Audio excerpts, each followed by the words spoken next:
now that we've got the first story arc of Outcast wrapping up, coming out in December, we have the Volume 1 Paperback Collection, which we're both very excited about. Yes. Are you excited, Paul? I'm so excited. That doesn't seem convincing. Can you be a little bit more convincing? It's been a long weekend. Yeah, I think it's going to be $9.99. Yes. And not only does it contain 6 issues, but the first issue is technically double-sized. It's a 44-page issue. Yeah, so it's like seven issues. 17 issues in one trade, right? I'm not good at math. 37.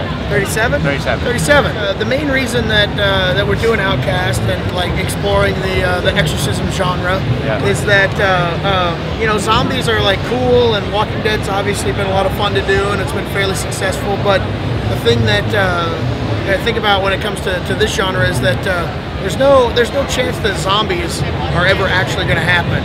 But this possession phenomenon and this exorcism stuff is absolutely terrifying, and there's a good portion of the population that believes it's real, and it absolutely possibly could be. Like, we don't know exactly what that would be, but to me, I think that these stories lend themselves to being much more terrifying than The Walking Dead ever was, and that to me is really cool.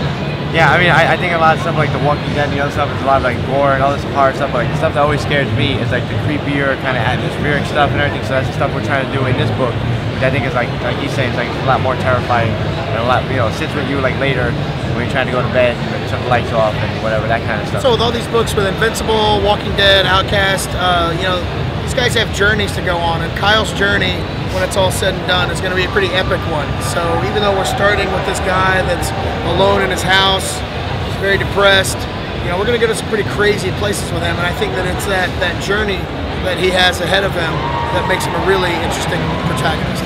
Do you use yourself as a model?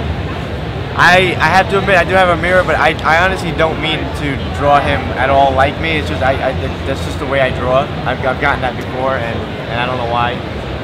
I'm just gonna give him a beard and shave his hair a little more and just start drawing it more like Kirkman. Then he'd be way more handsome. Yeah. Well, actually, leading up to Outcast, before I even started anything, what I started doing, I started watching a lot of horror movies and a lot of stuff like that to kind of get myself into mindset. So a lot of that is probably a big influence on it. So there's like a lot of John Carpenter stuff, like whether it's John Carpenter's Thing, Alien, the first one, are big influences on like the look of the book, and Hellraiser, which I believe you love, whatever. Like, all those kind of movies like that. I tried to go through a lot of those and just kind of get the mind space of that. And then besides that, I just tried to like, be creepy, like you were saying, like figure out all that kind of stuff, and like kind of what.